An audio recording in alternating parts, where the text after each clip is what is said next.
Hello, I'm Thomas Hare, Chief Content Officer of the Performance Driven Marketing Institute, a not-for-profit trade association that serves companies in the performance and direct-to-consumer marketing world. Welcome to the second event of our Spring 2022 seminar series, today created by the PDMI's e-commerce council, titled Blurred Lines, Demystifying Affiliate Marketing. We welcome all of you to today's event, PDMI members and non-members alike. If you're not a PDMI member, but are attending today, we'd love to have you consider joining the association. There's no better way to support the mission of the PDMI than joining and sharing your voice in the direction of this industry. In the handouts tab of your control panel, you'll find our PDMI membership brochure. I urge you to download it, flip through it, and contact any of our team members should you desire more information. And if you want to be involved in one of these webinars, there's no better way than getting involved in our councils, which is part of your membership benefits. So we look forward to welcoming you. One more housekeeping note. At the end of today's session, the group will be addressing any questions from the audience, but you don't have to wait to ask them. Utilize the questions tab on your control panel to type in and send your question. We'll be collecting them and we'll try to get to as many as possible in the final moments of the webinar.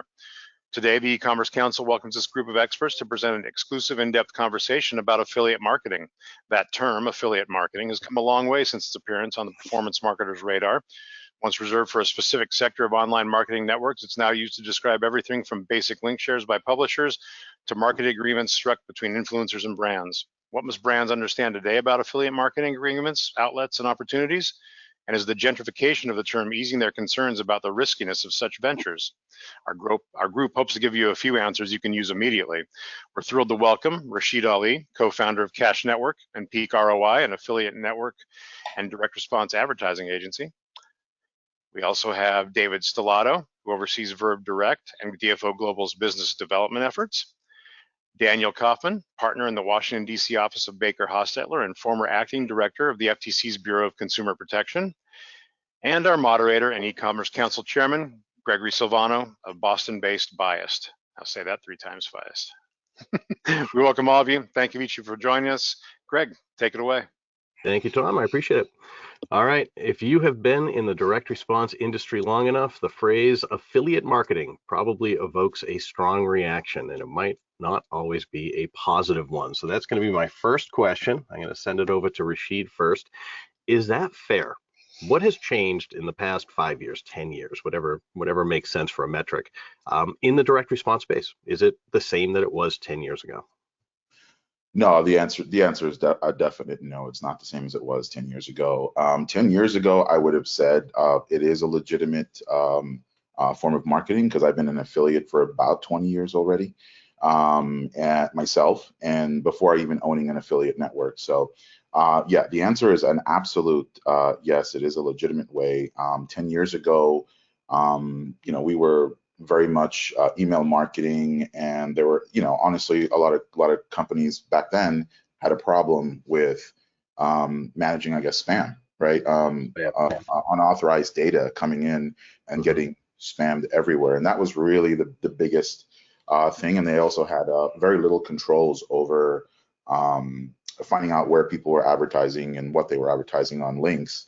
On any kind of paid advertising that they were doing at that time. So is it still predominantly email? No. Email has, so 10 years ago, we were, and I can speak for my own company, we were about 85 to 90% email. Now we are about 25% email and 75% everything else. So what's everything else? So that would be SMS, TikTok, Facebook, and Instagram. YouTube traffic, and the list goes on and on of everything from Outbrain and Taboola and all of these other platforms that people are using now. So we get traffic from just about every source. So it's a big shift. Yeah, and the other thing is that just 10 years ago was very different. Maybe about 65%. In our case, 65 to 70% of our traffic was desktop. Now 85% of our traffic is mobile. Well, especially with SMS, right? If SMS is a big deal, that makes sense. Yeah. Or even having Facebook too. I mean, it's just, yeah. Yeah. David, anything to add to that? What's changed in the past 10 years, if anything? Yeah, I mean, I would piggyback it. I mean, 10 years ago, it was more the wild, wild west, right? I mean, you're still figuring out and getting all the proper tools, the compliance, all of those things in place. I think also, when the industry started, there were a lot of open affiliate networks, which means, anyone could come and sign up and anyone can join and list their offers. Or now there's still some of that, but now you have private networks where they only worked with the same affiliate partners who they've worked with, in tried and true practices over the years. They know their methodologies, they know their compliance, know their creatives. Obviously, also the methods of driving traffic have continued to change over time. Certain things are going up or dropping in popularity. Facebook, once the king, maybe still is, but not as much as it was a year ago. And TikTok on the rise and other things such. So I think we're just going to continue to see more refinement as it progresses through the years. What about the types of companies that are using affiliate? Have they changed? Are there bigger brands now? Things like that? Yes, absolutely. Historically, it was more, lesser known brands or people just doing startups, because there's a method of starting to scale, with a fixed cost, right? With a seat is a traditional media budget and agency fee. And now that the attribution and the way to calculate ROI has gotten much more dialed in, bigger brands are starting to say, hey, we should be doing this too. Okay, so Daniel, I love having a lawyer on this, by the way. I think it's great. So if bigger brands are coming on and actually using affiliate marketing, have they legitimized this? Like, I can imagine if a big brand is coming in, they've got a legal team, they're pouring through the paperwork and the contracts and the things like that. I mean, have they kind of stepped up the game of what maybe affiliate marketers need to do? Absolutely. Look, it adds a huge amount of legitimacy. Like, I come from an enforcement background. I was at the Federal Trade Commission for 23 years. I was there when we talked about 10 years ago. That was when the FTC brought a sweep of, I think it was about a dozen cases involving fake news sites and affiliate marketers that were touting Asahi Berry and Dr. Oz and Oprah. I mean, that was sort of the enforcer view of affiliate marketing back then. If you want to build a case against someone, find out where their affiliate marketers are touting the products, and there was a decent chance you'd be able to come up with something. That said, it's very different now, and I think it is just a legitimate form of marketing. I think we'll talk a little more about some of the challenges inherent in it, because every marketing technique you use is going to come with different challenges. But absolutely, I think it is viewed differently than it was 10 years ago, and I think it still can be used poorly. There are still cases coming out of the FTC involving affiliate marketing, but they seem to be at the extreme. Great. Rasheed, in your answer, you had talked about it used to be email, predominantly email, and now it's a lot of everything else. So let's say I'm interested in affiliate, and but I already have a Facebook campaign running. I already have a trademark search, a Google AdWords campaign running. How does that work? I mean, am I giving up rights to everything nowadays? Are we stepping on each other's toes? How's that work? So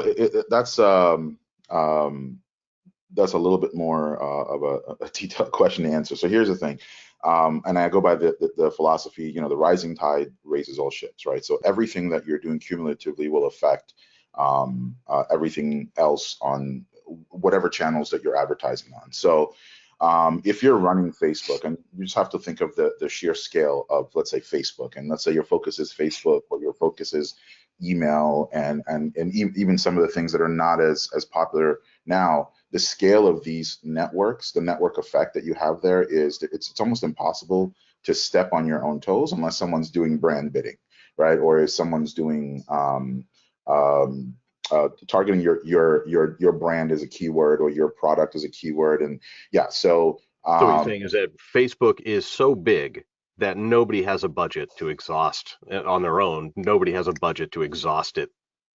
I wouldn't say the audience, no, but yeah. Well, no. I mean, there's some pretty big nobody on this call. Big wallets out there, yeah.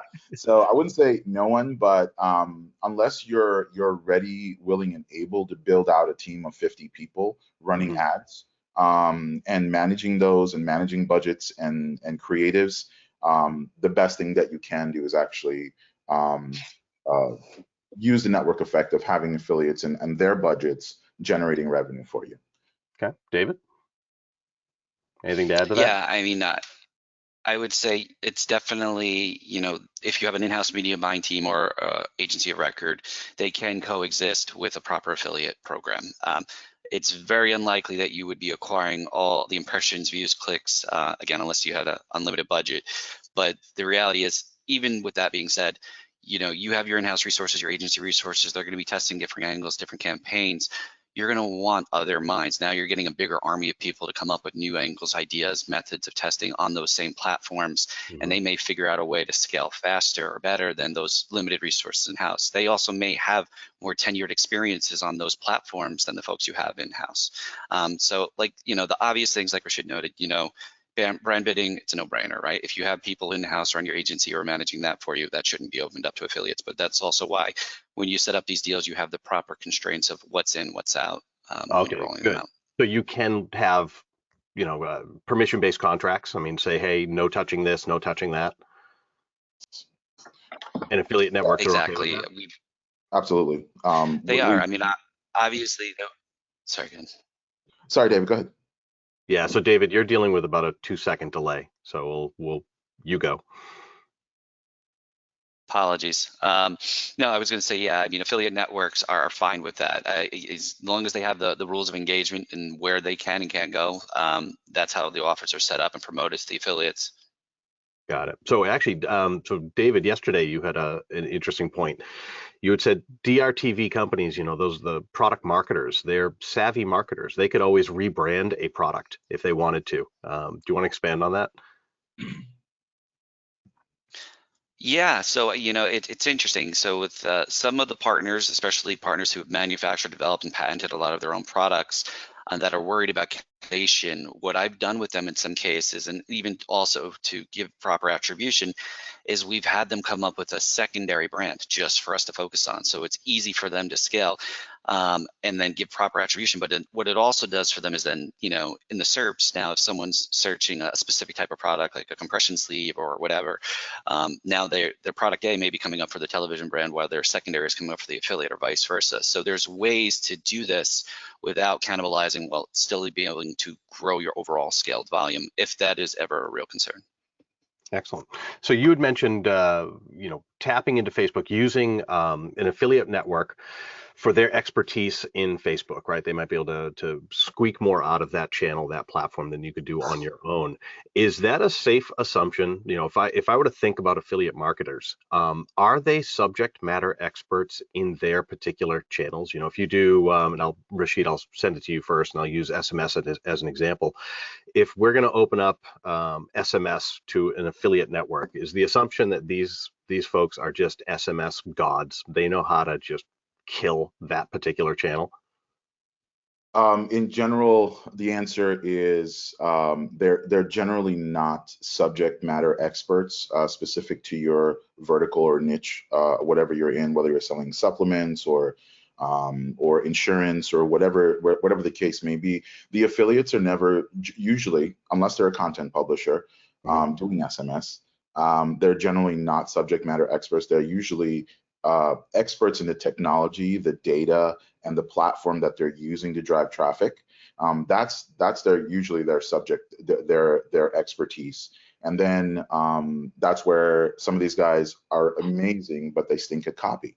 And they may say things where someone like Daniel may have to get involved, and that's where you have to have a lot of restrictions on approved creatives and submit creatives for approval by affiliates, especially with SMS now, with the amount of traffic that can be generated with SMS. So yeah, I mean, they are not subject matter experts in general. They are generally speaking, they are platform experts and traffic experts.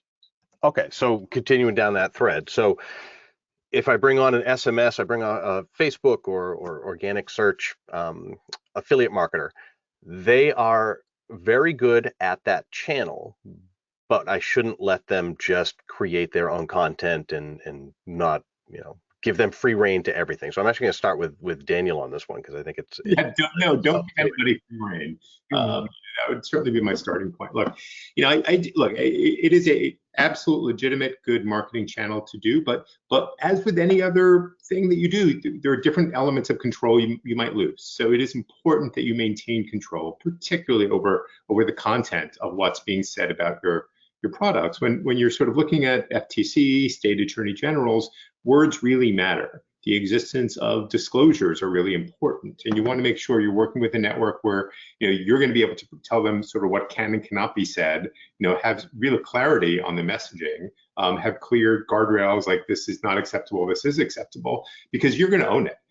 Again, there can be situations where things happen, you sort of try to put the toothpaste back in the toothpaste holder, but you own it. I mean, when you're working with an affiliate network and things are being said about your product, you're responsible for that. Again, sometimes small things can go awry, there are ways around it, but at the end of the day, you're losing some control, and you want to make sure you have an understanding of the process, controls, monitoring, compliance. These are all really important things to take into account, in order to reap the benefits of the marketing you can do here.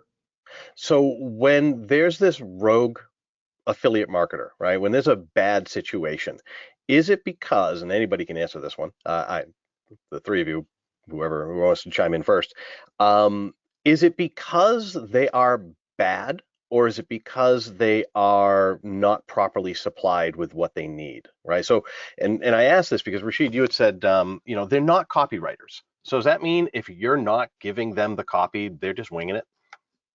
In general, the short answer is yes. Okay. They're not always just bad people. Some of them are actually do know that they're not compliant. Their copy, their creatives are completely not compliant, and some of them just really don't care. But there are, and these are the guys. This is where your vetting process comes in, and we can get to that later. But there are great affiliates that will comply with all of your compliance guidelines. But yeah, no, there's not bad. There's not just a ton of bad affiliates just running around. They just need to be guided, and you just have to have all of your compliance documentation on your offers, or let's say if you're an affiliate network, or you're an advertiser, a product owner that's running your own affiliate program, you need to have everything there and clear instructions on what is and is not accepted. So basically, whatever you don't explicitly tell them, you can't necessarily trust what's going to come out there. And that's guidance. That's where you're reviewing the referring URLs. So let's say you get a conversion and you get a $100 sale or whatever your product cost. You look at that referring URL. So long as they're not cloaking their URL, that's another thing. So long as they're not cloaking that, you can see where that customer came from and what was said on that page. And that's where you can come in and step in and say, hey, you know what, can you change this? And or can you just get rid of this, or get rid of this logo, or whatever copy on the page. So sometimes you may have to go back and fix it, but at least you fix it. Dave, anything? Yeah, I would agree with all that. I think, look, most affiliates aren't, the dark force or are trying to do something to hinder a brand on purpose. I think it's a lack of information. I think if you're providing them with a proper brand guidelines, creative briefs, a detailed list of what should be said, what absolutely shouldn't be said, and providing them all the creative stock photos, videos, etc., the things they need to make this work well, I think you would have very little issues. I would say there are definitely two types of affiliates, though. One where they just pull the levers and they are that platform expert, and there are some that are affiliates that are creative experts. I mean, I think that's another way the industry has evolved over the years where, when we work with different affiliates and we work with a lot of physical goods, there are instances where we will send them physical samples of the product so they can handle, they can touch it, they can take their own UGC and really understand what this product is versus taking an assumption from reading a brief. And it's made a very big difference. And all of that, obviously, anything they create would then go to our compliance team to review to make sure, again, it's just, dotted and crossed so everybody's on the same page. And they're okay with that process? I mean, this is something they expect?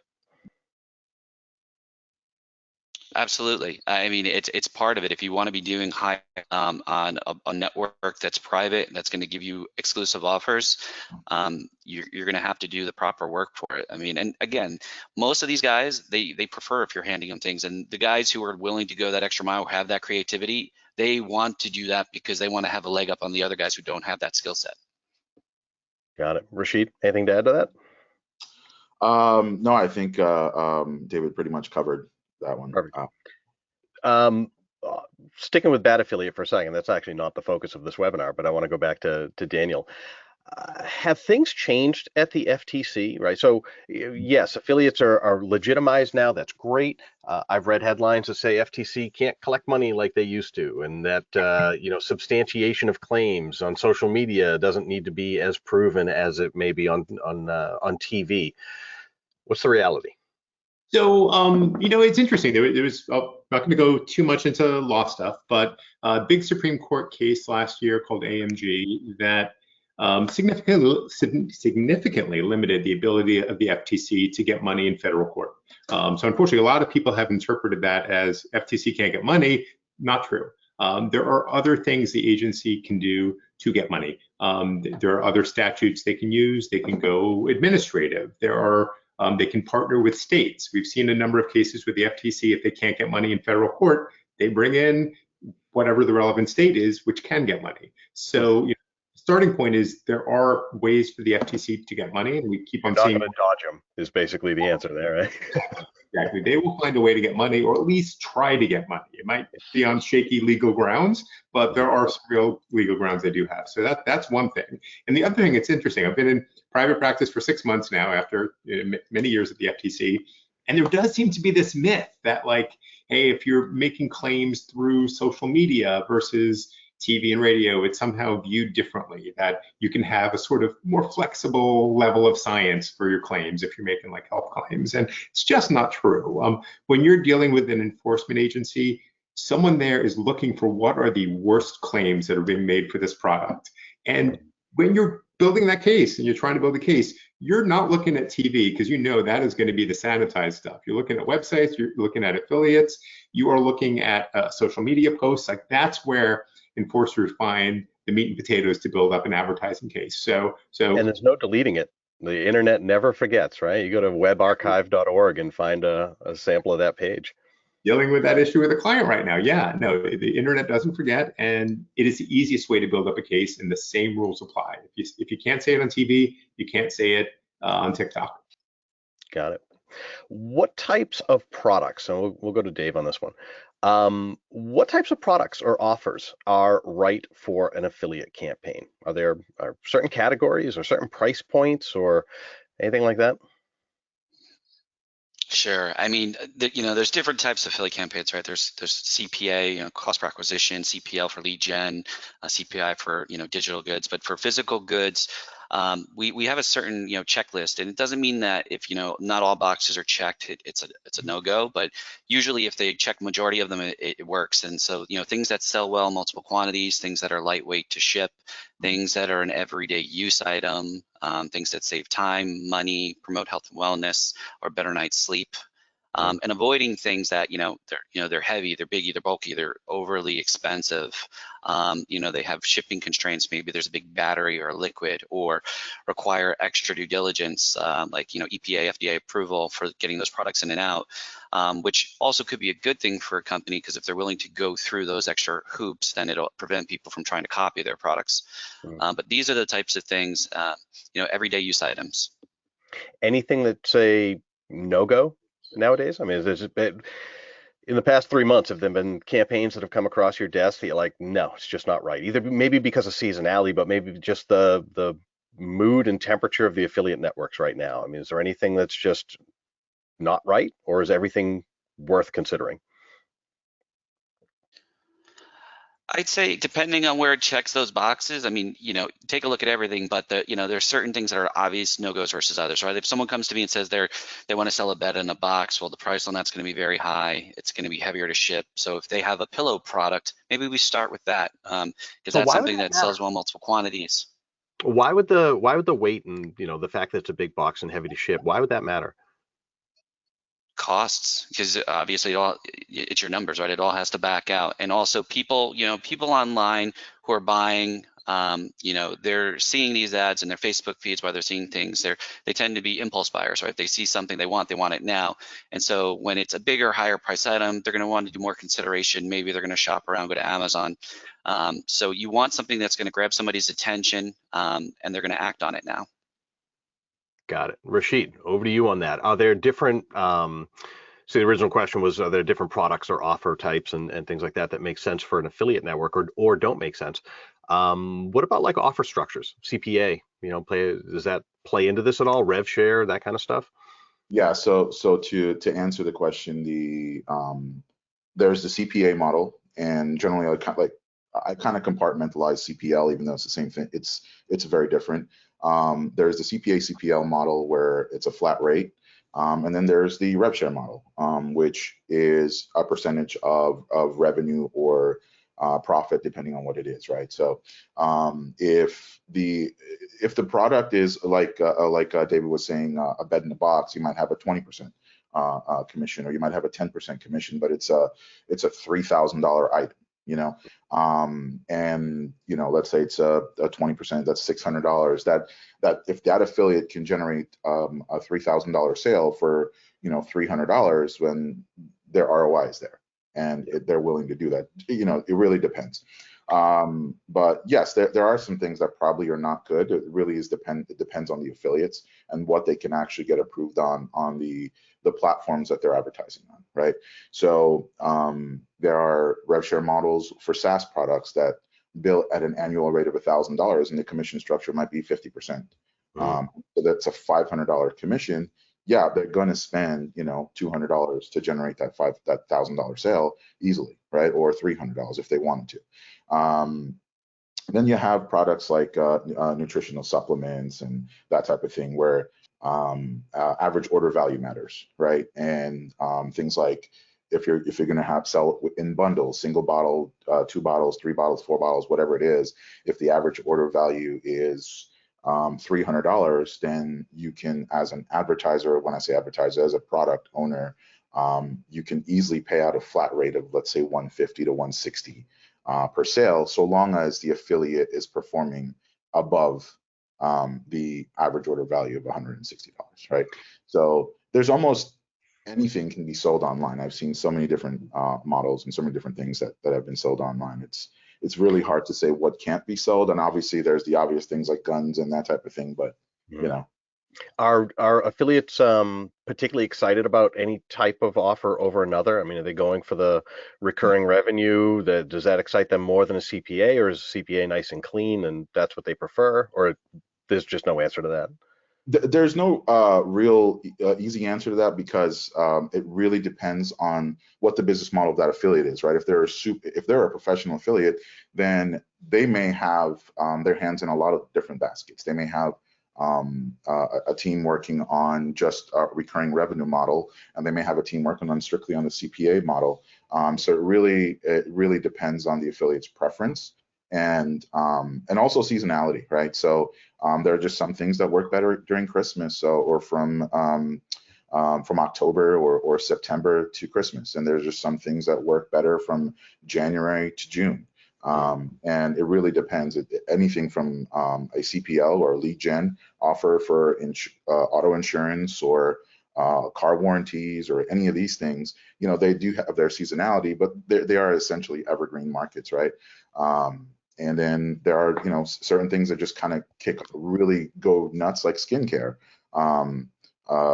during special holidays, right before Valentine's Day and during Christmas. And, so it really depends on what is the seasonality and what's the hottest offer right now. And that's where the affiliates are going to just generally go towards.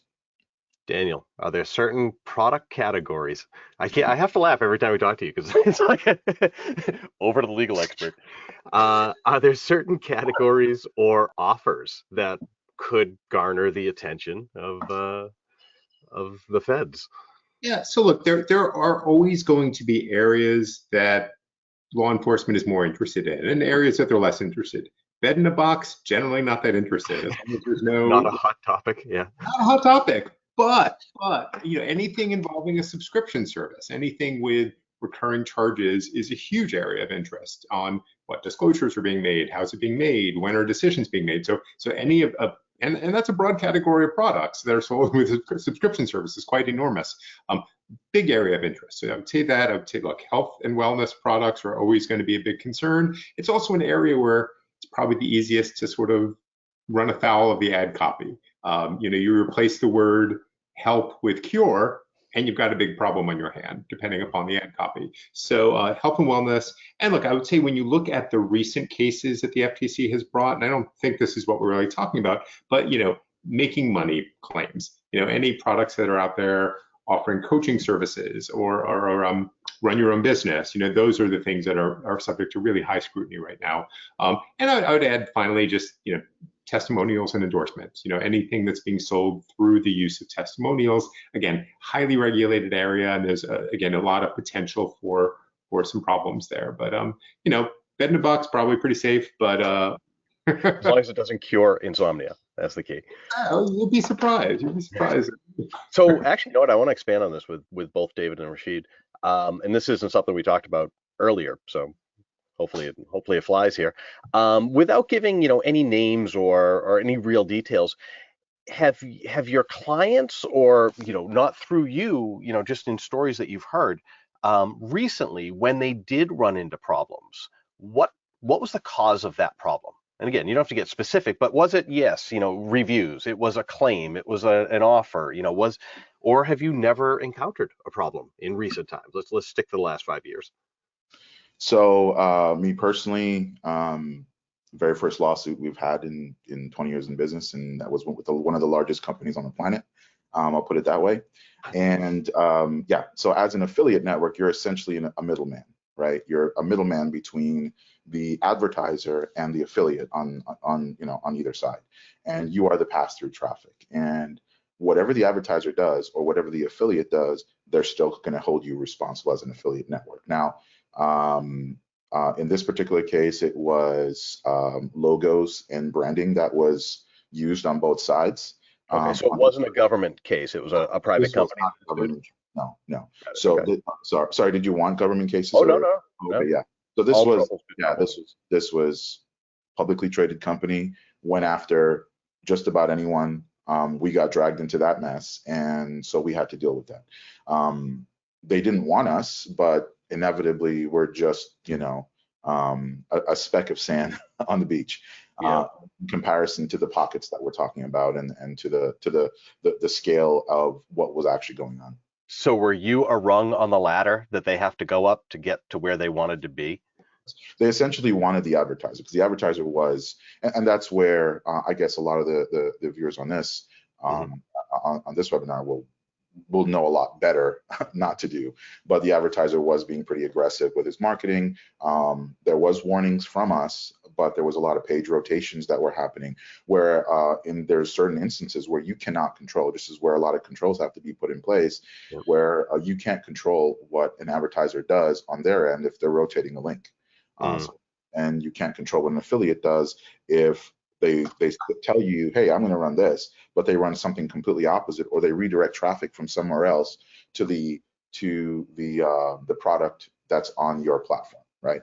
So that was just one situation. That's just one thing that we run into. The other thing that you run into, and this is just so everyone knows, and it's just part of doing business, is you will get complaints, formal complaints, when you have SMS, or you have a large volume of emailers. You will get either spam complaints, you will get SMS complaints, and hey, there's an entire industry, and Daniel, there's I'm sure you know about this one. There's an entire industry of ambulance chasers out there that know that, hey, if I'm on the FCC's do not call list and I get a text message, I can go to this guy and get $1,000 every text I get.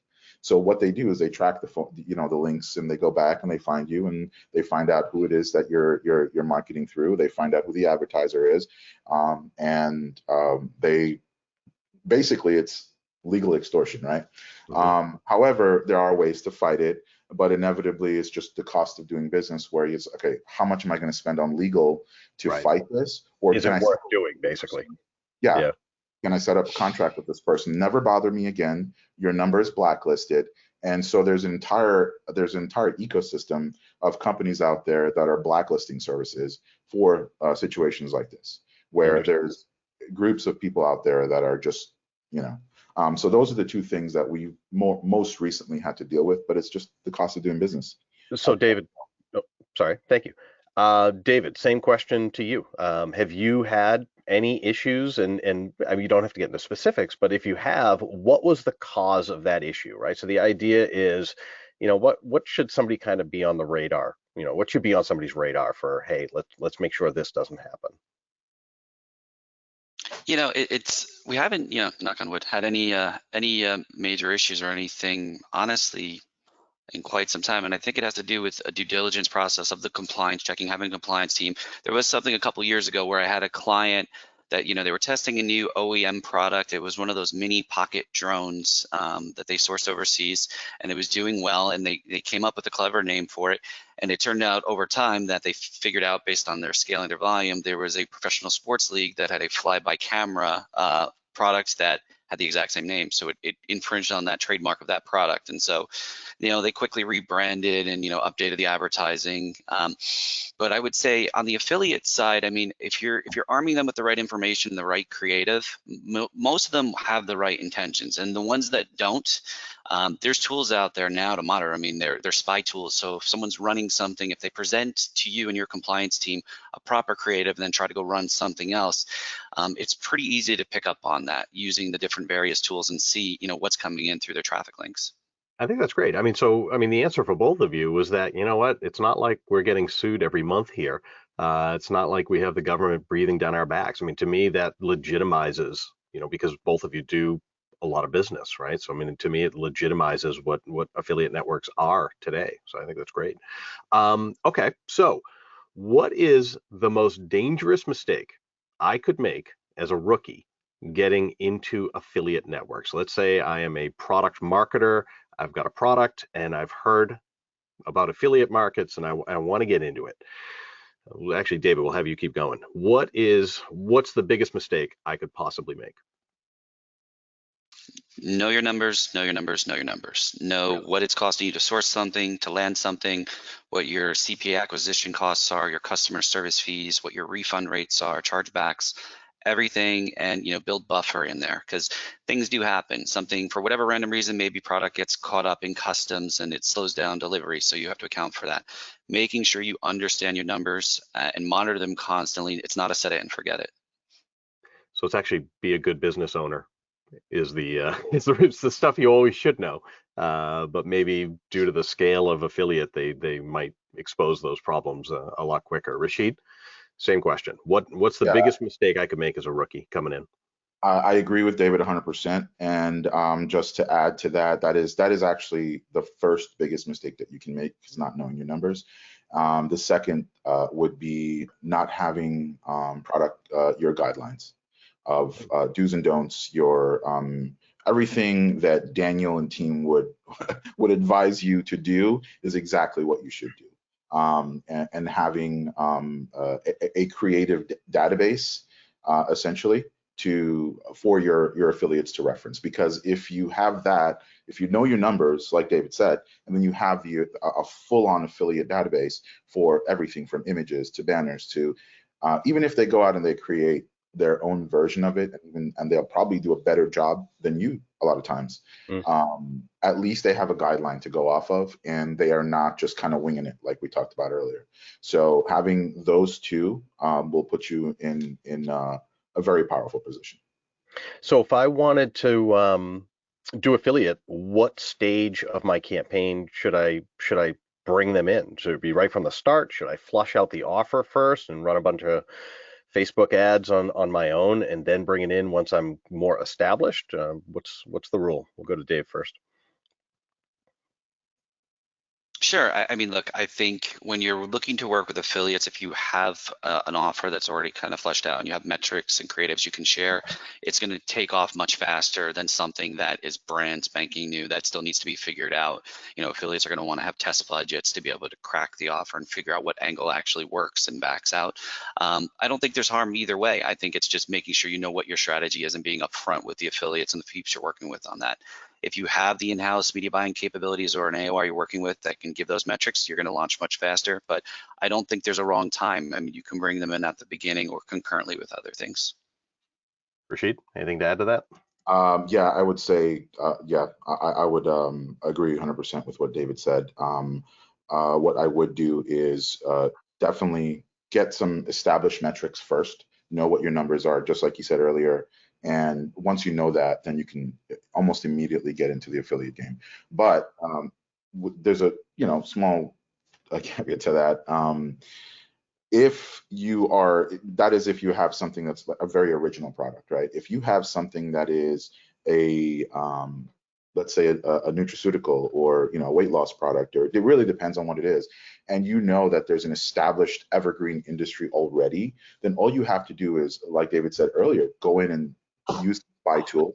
There's plenty of ad spying tools out there. You'll see what's already working. You don't even need to think about it. I mean, there's as long as you have enough budget to manage an initial testing phase, you can either do it yourself, you can have affiliates do it. But I wouldn't personally suggest not testing your own campaigns first. I would say test it first, get your numbers, and then launch with affiliates, because you never want to harm the affiliates. But I've seen people do the complete opposite, where they already know, hey, you know what, I'm going to white label this product. I'm going to copy that page and make my version of it, and they just clone and they're running, because for some people it's just revenue. So both of you, in both of your answers, you talked about budget. What do I expect for a budget? I know if I'm going to go on TV, I'm going to spend a certain amount of money to test. If I'm going to be on Facebook, I know that I can't just spend $50 on Facebook and expect a decent test out of that. How's that work in the affiliate world? Like, what's my time commitment? What's my, it's been established already in your answers. I have work to do, right? I have to know my CPA. I have to have the creative lined up, because if I don't do those things, then Daniel gets involved, right? So if let's say I line all those things up, how much money do I need in my pocket, and how much time do I need to know if affiliate is going to work for me? Rasheed, why don't you go first this time? That really depends on the size of your business, right? Or your pre-existing business and how much you can afford. So we have publicly traded companies that come to us, and their budgets are $10 million, or their budget is, we've had a company come to us that has spent $50 million and epically failed in a year. Then you have people who can spend $100,000 a month, or $100,000, in like 4 or 5 months of testing, and are super profitable, right? It really depends on the size and scale of, what you're trying to accomplish. And is there a minimum? There's got to be some sort of minimum to get the attention of an affiliate marketer that is worth having the attention of. Well, I mean, it really depends on where you outsource your product, your website creation, and you can get really good quality websites done out of India for $2,000 to $10,000, right? Really good quality sales funnels, depending on what you're running.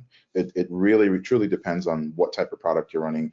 Is it an e-com store? Is it just a straight sale for a single type of, a true direct response funnel of bundles and whatever else, right? So I mean, I would say for under $50,000, you can have your website live, and a testing budget. So I would say, look, if you're a really small business, for under $50,000, you can spend $25 on getting product and website done, and another $25 on advertising. And I would definitely not spend less on the advertising to do your own testing. Yep. Right. Fair. Yeah. Then David? Get the attention of the affiliate. Sorry. Oh no, that's great. David, what's a budget talk? Considerations on budget. Yeah, like Rasheed, I think it depends. It depends on a variety of things, where the person is in their life cycle and the types of products. If it's a fast follow product, like Rasheed referenced earlier, where there's already an establishment set out there with the industry, and you're bringing it to the network, it's already got a properly built funnel, it's on a proper technology, the advertiser themselves is already familiar with the space. I mean, you're going to need a very low testing budget, maybe 5, 10K or less, because they already know this product is going to work. They already have the metrics, they've done the numbers. If it's something brand new and you need to get something built from the ground up on the right SaaS with the right media buyers and testing new creatives and even coming up with the videos and the photos and all the copy, I'd say 50K is the absolute min, just to kind of get your foot in the door. Okay. Why should I care about affiliate marketers, right? So we got 5 minutes left. So we've talked about good, we've talked about bad. At the end of the day, what is it about an affiliate network or affiliate marketing campaign that should make me interested in this? What does it offer that I can't get from a TV campaign? I can't get from running my own Facebook campaign, Google Analytics, whatever. What is it? What's the upside of this? Rasheed, we'll go with you. Sure.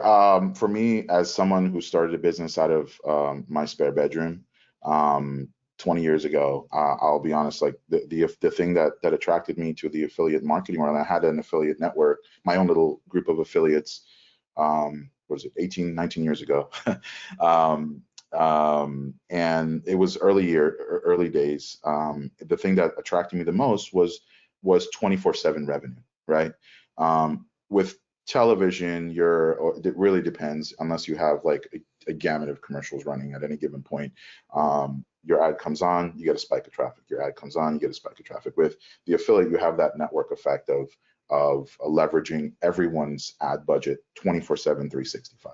So that's really the thing that, to me, like as a small business owner, that truly attracted me to the affiliate marketing world, is just having 24/7 leverage and revenue. That was really the thing that that made me want to be involved in the affiliate world. Got it. Thank you. David, why would I care about affiliates? What's it get me? In one word, scale. I mean, what affiliates can bring, you have an army of essentially paid mercenaries to help scale your sales across digital channels. And I think the big thing is to understand is, with this model and the cost per acquisition, for example, the affiliate taking on the risk of the media buy with their budgets. And so they have good days where they're making a nice healthy profit. And then there's days where they're taking a loss, and you're just seeing the sales come in. Whereas if you're working with an agency and you're doing it on a media budget plus agency model, there's certain things where they're going to pull back if they costs on Facebook going up that day or on TikTok going up that day. And they balance each other too, because you have so many that are going at once. So why one way is having a bad day, some are having a good day. So you're still doing all right. But the number one reason for being able to leverage is to be able to scale. Good answer. Daniel, I don't think you have anything to add to that. Do you have anything? No, I actually do. I'll bring it to the law. Look, at the FTC, they look at, whatever the advertising content is, what does it convey to a reasonable consumer? TV is a very different thing. When you're talking about influencer campaigns, there is much more of sort of a personal connection. There is that sort of authenticity you can get. You can sort of really target sort of, influencers on specific issues, on areas. There really is that way to sort of drill down and sort of have that closer connection. And, it raises then important issues of disclosing the relationships and all of that. But I think there is an element of authenticity that you can see in influencer campaigns that you might not see through general mass media marketing. I think it is a different thing, and it resonates differently with consumers. That's a great answer. Thank you. All right, last question, because I know that we have 1 minute, so we're going to go with quick answers on this. And this is something that I didn't ask when we talked earlier, prepping for the call. And I'm going to start with Daniel, because I think it's going to be the most impactful answer, because it's a loaded question for the others, you guys. So here we go. Daniel, if I want to go with an affiliate marketing campaign, should I do it on my own, or should I have a company that is like David or Rasheed's companies that are going to help manage things? I think you need to work with a legitimate player who can help you manage things, do it well, and keep you out of trouble. You want to make sure you're doing your due diligence, and there's a lot of ways to make missteps. There's a lot of potential benefits, but I would definitely want to work with a legitimate player who can help you get grounded. That's cool. I'm going to write down the line here. So David's next. And again, this isn't meant to be a pitch for the companies, but I think it's been established in the past hour that, this is it's a different world, and maybe not be, your past experiences might not be, give you the expertise that you would need to manage this. So David, if I were doing this on my own, I mean, is it super risky? I mean, should I be using a company that's been doing this? Yes, I mean, I would agree with everything Daniel said. I mean, it's like anything, right? I can go change the oil on my car, but a mechanics can do it much better than I am. So I think with anything, using the proper experts to, one, get yourself faster ahead in that learning curve, because if you are trying to do it on your own, you are going to have the pitfalls, and you're going to spend a lot more to get to where you ultimately would want to be. So I would always recommend working with an established firm that has proper compliance and the proper lifespan and sources of traffic. Rasheed? Yeah, I agree. Having someone who has the experience with vetting affiliates, and it's a process to actually go and find affiliates and find good quality ones as well. You go through, I mean, we've gone through, I don't know, 20,000, 25,000 affiliates to actually get a really good hardcore group of a few. you know. So you definitely want to have someone with the experience that to vet, to find, vet, and manage your affiliate program. Because so the manage, and I know I said it'd be the last question. I know Tom's going to hop in, so let's keep this one quick. But I think it's important. The management piece of it, is that on your side, is that a daily process, a weekly process? Do you look at things at the end of every month and look back, hey, who do we need to drop, or is that a daily thing? Like, what's the pace of this campaign? It is a daily thing. Sometimes it's an hourly thing, depending on how the size of the campaign. So, I mean, if you have 100,000 clicks coming in an hour, you are going to be very, very alert, and you're going to be paying attention to conversion rates and what we call sub IDs and all the, you know, where the traffic is coming from, the data sources, how it's backing out for the advertiser. So it's a constant. It's something that you're constantly on top of. And all right. Tom, I'm 2 minutes over. Oh, awesome. No, awesome conversation, guys. I actually have a question that came in that kind of pops and builds right off of it. And I think you guys touched on it a little bit earlier, but someone asked it anyway. Is there, you know, if I'm a marketer and I'm looking at affiliate partners, is there one big red flag that you should keep on the lookout for before making a deal? It's funny, that was actually one of the questions that we never even got to in our prep call. So, and I have it here, is like if we didn't have enough questions, but I was going to ask that. We never talked about it earlier, so I don't know, David or Rasheed, what's that? How do you vet an affiliate? Like, what's a red flag? What's that? Oh my God, I can't work with these guys. I guess it depends on the scale of what you're working on with them, and you would just definitely go in and take a look and see if, hey, can I find any, you know, current lawsuits on this person? Is this person listed anywhere, you know, with any acronyms, you know, any 3-letter acronyms? Like, the last thing you want to do is work with a person like that. You would look at that, and then short of that, I would actually go back and look and say, hey, if that person can, a lot of times we just do a video call with the person, because everything is so digital now, especially with affiliate marketing. You do a video call with that person, you actually let them see live accounts that they have, to see, you know, are you really generating the revenue that you're talking about, or are you wasting my time? And what kind of creatives are you running to generate that revenue? Because they could be generating $100,000 a day, but they're using super non-compliant, and I won't mention the names here, but they can be using some of the types of creatives that Daniel may have dealt with years ago. So and they're still doing that. So the last thing you want, so the vetting process, I think, is really important, and those are the red flags once you start to see what they're that's what we look for, at least initially. Great. David, anything to add to that?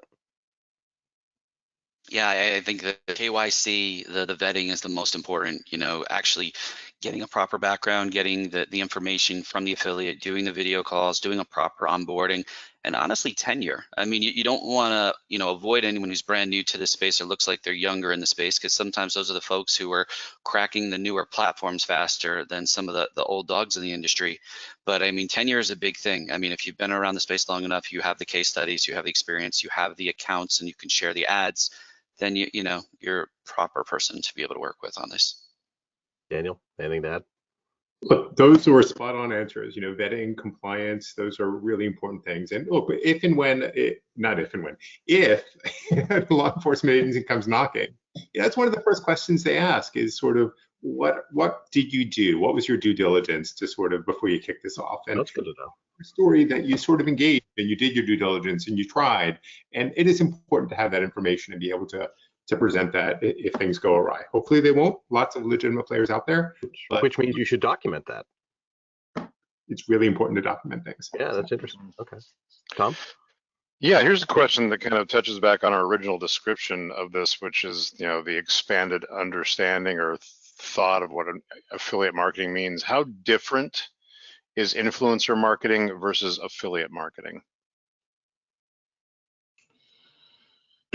Well, I guess I'll jump in. For me personally, influencer marketing, to me, and this is maybe a little bit counterintuitive to what other people might think, it's really for branding, right? So I have not really seen Influencers do a lot of direct sales. So if you're looking for conversions, you will get conversions to your websites, but unless you're using like micro influencers that are just doing paid posts to get traffic at your site, for me, influencer marketing really is more of a branding thing. The other thing is with influencers is that most people don't think about it this way, but they are essentially their followers are there to for free content, right? They're there to just to absorb all their content. They're not necessarily there to interested, and it's not They're not in the buying mood. Yeah, it's not intent driven traffic generally. So that's where the branding comes in. But yeah, for me personally, influencers are not generally intent driven traffic. David? I think Rasheed nailed it with the intent-driven traffic piece. And I think also to understand is with influencers, you're siloed to their following, right? With affiliate, you have someone who's targeting the mass audiences based on the personas you're trying to go after. I do think the two can work in tandem, doing a proper influencer campaign and using that likeness in performance campaign ads, obviously with the proper permissions of the influencer. But also influencers typically aren't performance based. They typically want a flat rate fee for whether they drive 1 sale or 1,000 sales. So that's another big difference. One thing I noticed, Tom, during this conversation was that the prep work is identical. You need to know your numbers. You need to give them creative. You need to be in control of the message and things like that. So I mean, that was a lot of that echoed what I heard on TikTok influencer webinar last month. That makes sense. I think that one, I slid that one in front of one that came in earlier because I thought it teed it up well. This one's for Daniel. And this one's someone who's following the news. As the FTC gets ready to announce its changes to the endorsement guides this week, what should concern marketers who might have created affiliate relationships with influencers and other testimonial partners? So the first important thing, they will be announcing proposed changes to the endorsement guides. So they're going to be putting out proposed revised guides and then getting more comments on it. So what they're going to announce on Thursday at a commission meeting is just a proposal. So the public will then have an opportunity to comment on it. And actually, as an organization, if you're interested in commenting, it's something that they actually really do look at comments. So people comment about it. But look, the endorsement, that whatever they're proposing is going to be an important signal on the direction that the FTC is heading. I'm really looking forward to seeing that. But they care deeply about these issues, and are they going to go away from sort of requiring hashtag ad, or are they going to accept a sort of future where, let's face it, everyone sort of generally knows that there are relationships leading to compensation? It'll be an interesting barometer to see the direction they're heading, but again, not final, and we've got a ways to go before we have final guides. But I'm looking forward to seeing that. Good. Wedge one more in here. And again, this brushes up on some of the stuff you guys talked about, but it was kind of a good, concise question. Top 2 tips a merchant should always follow to maintain brand, content, and messaging integrity for their products when working with an affiliate.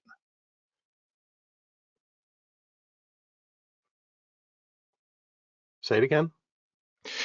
What are your top 2 tips a merchant or marketer should always follow to maintain brand, content, and messaging integrity for their products? I'm gonna tee up Rasheed for this because it was something we talked about the other day.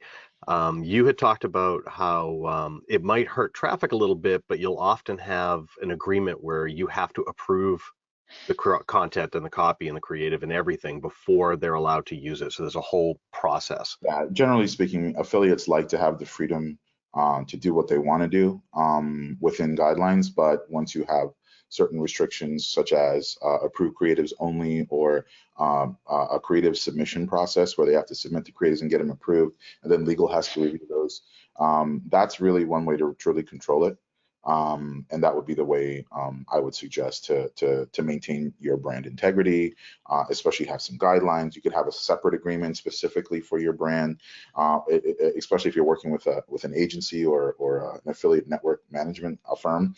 You can have a completely separate agreement for those specific affiliates, but it starts to reduce your impact or reduce the amount of traffic you get, but you will get better quality traffic when you do get it. So yeah, having the restrictions would be the right idea there to maintain your integrity. Perfect. I think that's probably a great way to wrap this up. We're about an hour since we started. We appreciate each of you, Greg, of course, in the moderator chair, Daniel, David, Rasheed, wonderful work and great information. We appreciate your being here. We're very thankful to the PDMI E-commerce Council for bringing us the event today. If you are a PDMI member and want to get involved in these webinars, whether it's ideating with us or sitting on one of these panels, you can reach out to me and directly share interest in this council, the E-commerce Council, or any of the other 4 councils today. Your next opportunity to attend a PDMI event live online is the next edition of Take 20, our bi-monthly 20-minute webinar series created by the Brand Response Council. That event is set for next Wednesday, May 25th at 2 o'clock Eastern, 11 a.m. Pacific, and we'll take a look at connected TV trends. For more information and to register for the webinar, please visit thepdmi.com/take-20. In addition, you can register and book your hotel room now for PDMI West, our next in-person 3-day event set for October 24th and through 26th at the Hard Rock Hotel, San Diego. Please visit thepdmi.com/PDMI-West to register today. Thank you again for joining us. Thank you to this group for sharing their valuable wisdom. Enjoy the rest of your day, the rest of your work week. Be well. Take care. Bye-bye.